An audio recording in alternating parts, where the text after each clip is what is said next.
अनेक वर्ष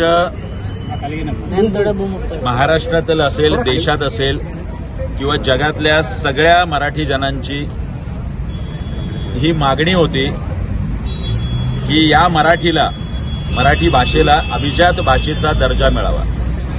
पक्ष स्थापनेपासून महाराष्ट्र नवनिर्माण सेनेने ही सुद्धा सातत्याने मागणी केली होती। शिवतीर्थावर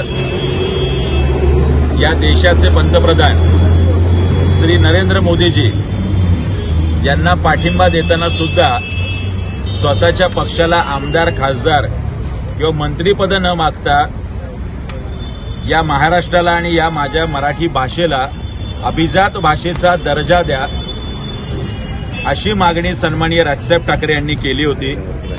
काल केंद्र सरकारने त्या संदर्भातला निर्णय घेतलाय आणि मराठी भाषेला अभिजात भाषेचा दर्जा मिळाला। त्याचंच कौतुक करायला, त्याचा जल्लोष करायला, केंद्र सरकारचे आभार मानायला आणि राजसाहेबांचे आभार मानायला समस्त या नवी मुंबईकरांच्या वतीने, मराठी जनांच्या वतीने वाशीच्या या छत्रपती शिवाजी महाराज चौकात आज आम्ही तो जल्लोष, उत्साह करायला, फटाक्यांची आतषबाजी करायला आणि मराठीचा जयघोष करायला आज आम्ही सगळे इथे जमलोय। मोठ्या संख्येने महाराष्ट्र सैनिक आणि नवी मुंबईकर सुद्धा या ठिकाणी जमले।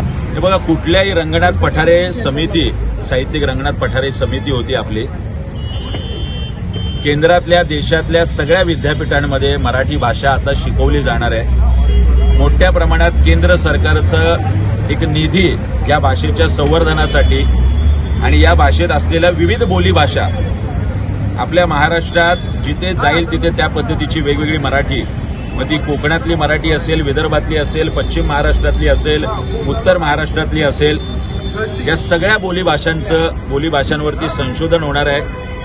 असे विविध फायदे या अभिजात भाषाचा दर्जा मिळाल्यामुळे होणार आहेत। त्यामुळे समस्त मराठी जनांमध्ये खूप मोठ्या आनंदाचं आणि जल्लोषाचं आणि उत्साहाचं वातावरण हे आज मला वाटतंय की मराठी भाषेला अभिजात भाषेचा दर्जा मिळालाय आणि आपण विसरता कामा नये।